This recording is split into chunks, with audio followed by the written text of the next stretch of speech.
Hello guys, I want to show you a few of my favorite exercises that I like to prescribe patients that have neck pain and associated referring pain in the arm associated with numbness. So most likely we're talking about the nerve being compressed on the cervical spine. It's not the only reason, there are other reasons that can cause these symptoms, but most common reason is the compressed nerve in the cervical spine that gives referring pain to the arm associated with neck pain.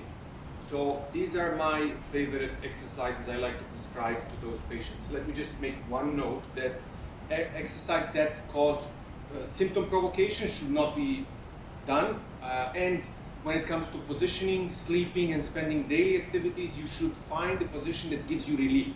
So that's really number one.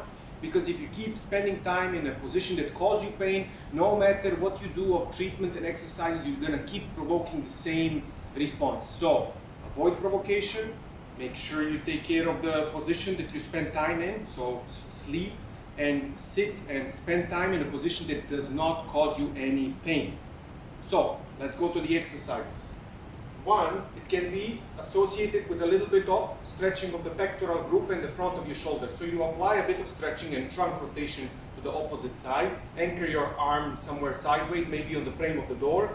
And you can do neck rotations. You go one rotation, another rotation. I mean one side, other side.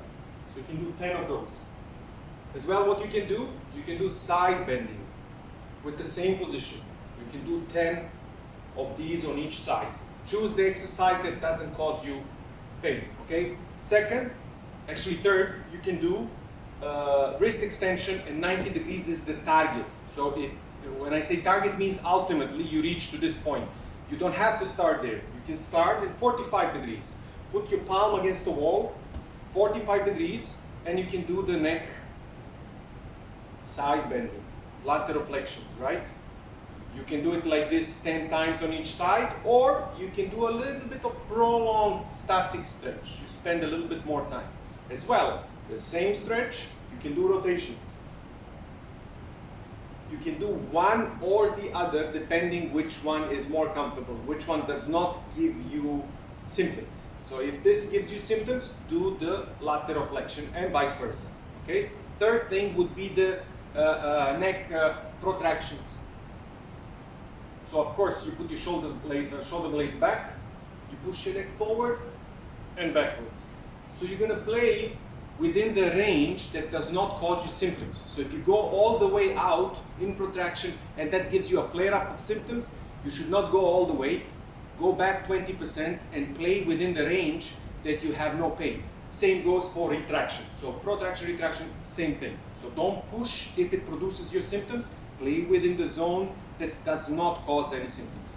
Another very good exercise I like to prescribe is called don't spill the wine. So imagine you have a glass and you don't want to spill it. So you want to keep the palm facing the ceiling. You go behind, then you go front, externally rotate, and finish on top of your head. Come back to the belly button.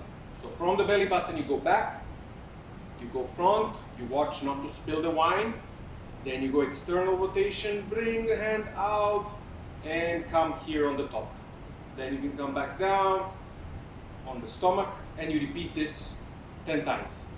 Another thing that as well is really beneficial, especially for people who spend a lot of time sitting in the office, so is to apply a little bit of tension on the arm. So you want to apply a little bit of load, like you lean backwards, so you apply a little bit of stretch from the collarbone and the muscles inside. Then you're going to rotate the head on the same side of the pull, and you want to pull your head away from it. You're going to feel a deep stretch under the collarbone, scalene muscles. You will feel it even in the arm. So let's say I have no symptoms, I have no neck pain, and I feel a little bit of symptoms down my arm. That's normal. So we are kind of provoking here. So you have to gauge how far you need to go and how much you can tolerate your symptoms. From 0 to 10, 2, 3, 4, we can tolerate. If it's 4, 5, 6 on your subjective scale of 0 to 10, you don't do that. We can tolerate a bit of provocation, but not a lot of provocation. So let me go again. Hold something, apply distraction like you want to pull, turn your head towards the hand that's being pulled. Apply a little bit of tension with your neck. You go retraction and you go away from the pull, and you're gonna feel the nerve throughout the arm and here inside under the collarbone. You stay here for 10 seconds, then you back off. Then you repeat 10 seconds, and then you back off. And you can repeat 5 times. Don't overdo this one. This is 5 times is enough. And the last one as well, one of the whole round of exercise I like to give along with shoulder blade rotations and all the basic movements of the neck, up and down, protraction, retraction, is the one where you rotate your arms, right? Your whole shoulder and your thumbs, right? You rotate. Here's the other plane. So you rotate this way, and you associate the movement with the head. So as you rotate your whole arm and thumbs, you turn your head. So let's say we face the thumb on the right. As we turn, we're going to face it on the left. You do full rotations. Make sure you do full rotation from the shoulder, not just the forearm. So the shoulder, full rotation, you do 10 times on each side. So these are my favorite selection of exercises when it comes to neck pain associated with referring pain.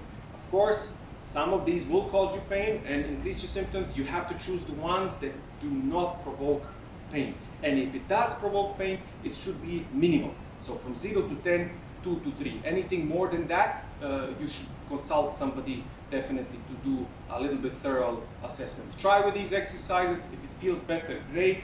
If you still have symptoms after a few weeks of doing these, you definitely have to see a doctor and do some further investigations.